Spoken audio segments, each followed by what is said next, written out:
Monsieur le Président, Mesdames et Messieurs de l'Assemblée, j'ai souvent entendu que dans la vie, il fallait choisir et que dans la vie, tout est une question de choix.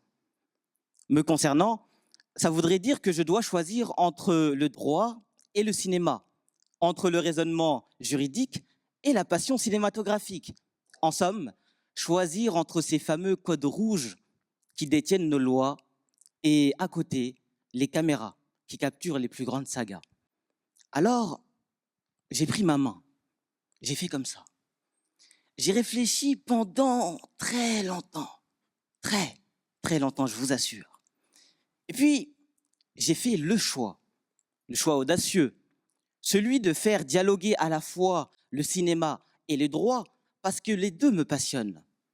Bonjour à toutes et à tous, je m'appelle Mohamed, étudiant en deuxième année de droit, et plus tard, je serai avocat en propriété intellectuelle. À côté des cours, j'ai fondé une association qui s'appelle Ut Picturam Productions, dans laquelle nous réalisons plusieurs œuvres cinématographiques.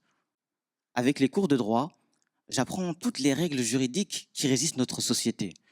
Je ne vous cache pas que je m'intéresse particulièrement aux règles qui concernent la protection des idées, de chaque création. Parce que oui, mesdames et messieurs, chaque idée a besoin du droit. Tout comme un scénario a besoin d'une structure pour exister. Mais la question qu'on se pose est celle de savoir qu'est-ce que la propriété intellectuelle, au fond. En vérité, c'est simple, en tout cas en apparence. La propriété intellectuelle, c'est l'héroïne, un peu comme Wonder Woman de ces idées-là. Par exemple, imaginons, en prenant quelqu'un tout à fait par hasard dans cette salle, que vous, Madame du jury, vous êtes une personne qui a créé une œuvre remarquable. Une boîte anodine vient vous la piquer sans votre accord, sans votre autorisation, et la revend sous un autre nom. C'est une injustice, n'est-ce pas? Eh bien, dans ce cas-là, vous aurez besoin d'un avocat en propriété intellectuelle. Dans le futur, je vous passerai ma carte de visite et nous pourrons travailler ensemble. Alors, le chemin pour y arriver n'est pas simple.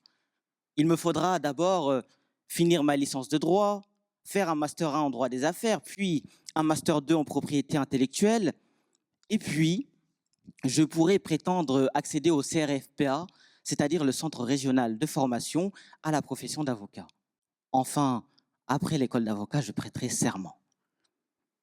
Voyez-vous, après tout ce parcours, mesdames, messieurs, je pense à la fameuse citation de Stendhal. La vocation, c'est comme le fait d'exercer un métier avec une passion. Mesdames et messieurs, face à vous, Maître Mbaye.